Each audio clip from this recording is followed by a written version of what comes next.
আসসালামু আলাইকুম, কেমন আছেন সবাই? আমি যখন ক্যামেরা নিয়ে আসছি তখন অর্ধেকের বেশি কাজ শেষ। এই যে ভর্তা বানানো রেডি, কয়েক পদের আচার, সাথে মরিচ ভর্তা, আরও কত কিছু। ডিম ভুনা, খিচুড়ি, সবাই মিলে একসাথে খাওয়ার মজাই আলাদা।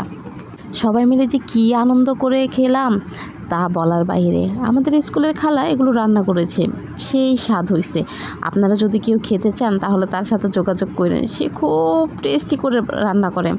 যাই হোক, ডিম ভুনা, খিচুড়ি সেই স্বাদ হয়েছে, সাথে আলু ভর্তা। এখানে 1 কেজি পরিমাণ আলু ভর্তা আছে, সাথে 2 কেজি পরিমাণ খিচুড়ি আছে, আচার আছে, ভর্তা আছে। আমরা তো সেই মজা করে খেলাম। আমাদের প্রায় স্কুলে এভাবে খাবার দাবার দেওয়া হয়।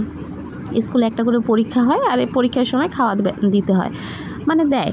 তো এইখানে সাবিনা ম্যাডাম অনেক সুন্দর করে সব কিছু সার্ভ করতেছে। শারমিন ম্যাডাম আমাদের সবাইকে বেড়ে দিচ্ছে। এই যে আমার ডিম খিচুড়িতে ডিম চলে আসলো, ভর্তা আছে, সাথে এই যে লাল মরিচের ভর্তাটা দেখতেছেন, এই ভর্তাটা এত পরিমাণে ঝাল হয়েছে আর এত পরিমাণে মজা হয়েছে। আমি তো সঙ্গে সঙ্গে খালাকে বলতেছি, খালা এটার রেসিপি কি আমাকে দেওয়া যায়? খালা আমাকে এটার রেসিপি দিয়ে দিল। যাই হোক, আমি এখন প্রায় এই ভর্তাটা বানিয়ে খাবো বাসায়। আমার কাছে তো অনেক মজা লেগেছে। তো ডিম খিচুড়ি খাচ্ছি আর ভাবতেছি, যদি প্রতিদিন খাওয়া যেত। দেখেন, আমি ভয়েসও দিতে পারতেছি না। আজকে আমি সেই সকালবেলা 11টার দিকে এই ডিম খিচুড়ি খাইছি, সারাদিন আর খিদাও লাগে নাই, এত পরিমাণে মজা হয়েছিল আর আমি এত পরিমাণে খাইছি।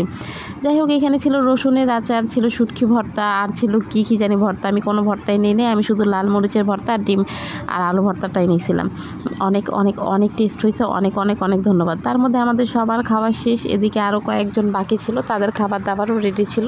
তারা হয়তো পরে খাবে, হয়তো তারা নাস্তা করে আসছে। আমরা সকালে খাবো দেখি আর কেউ তেমন নাস্তা করে যায়নি। এই যে একজন প্লেট থুয়ে গার্ডিয়ানের সাথে দেখা করতে গেছে, আর এই যে বাকিগুলো আছে। সেই মজা মানে স্কুলের টেবিলে বসে এরকম খাওয়ার একটা আনন্দই অন্যরকম। সবাই মিলে, বাড়ির সবাই মিলে তো খাই, কিন্তু স্কুলের সবাই মিলে তার খাওয়া হয় না, তাই না? এদিকে আমার ছেলেকে বলতেছে, আব্বু চলো তোমাকে একটু খাওয়াই দিই। ওইখানে খাবার দাবারের আয়োজন হয়েছে। ও বলে, না আম্মু, আমি যাব না, আমি এইখানেই থাকবো, আমি কোনো কিছু খাবো না। ঠিক আছে বাবা, কোনো কিছু খাওয়ার দরকার নেই, তুমি এখানে বসো। তারপর আমরা বাসায় চলে আসলাম। আসার সময় দেখি কতগুলো ড্রাগন বিক্রি করতেছে।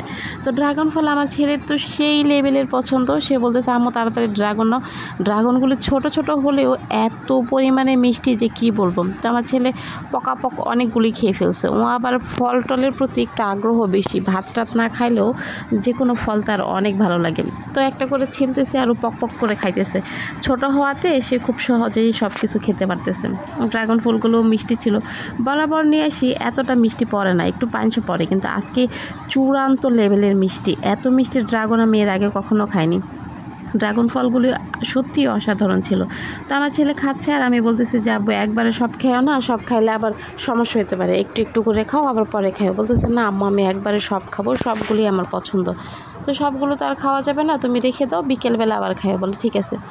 এই বিকেল না হতে আবার শুরু হয়ে গেল বৃষ্টি। এখন যেহেতু বৃষ্টির সময়, এই রোদ, এই বৃষ্টি, এত পরিমাণ রোদ উঠছিল আজকে। আমি সেই রোদ দেখে কতগুলো কাপড় ধুইছিলাম, কাপড় ধুয়ে ছাদে দিছিলাম। ছাদে দিতে না দিতে এই যে বৃষ্টি নেমে পড়ছে। বৃষ্টি নামছে দেখে আমি দৌড়ে আবার ছাদে গেছি। ছাদে গিয়ে এই সেই চাদর যেগুলো ধুইছিলাম সেগুলো আবার নামায় আনছি। নামায় আনার পরে দেখি ঝুম ধারে এই যে বৃষ্টি শুরু হলো। বৃষ্টি আর থামার নামগন্ধ নাই। যাই হোক, এদিকে বৃষ্টি হতে থাকুক, আমি বিকেলের নাস্তাটা তৈরি করব। বিকেলের নাস্তায় আজকে আমরা রান্না করছিলাম পাস্তা, আর ছিল চিকেন। তো চিকেনটা সেই মানে প্রায় ভাজা হয়, এরকম করেই আমি ভাজি, এরকম করে খেতেই ভালো লাগে। পাস্তাটাও কিন্তু সেই মজা হয়েছে। আসসালামু আলাইকুম, সবাই ভালো থাকবেন।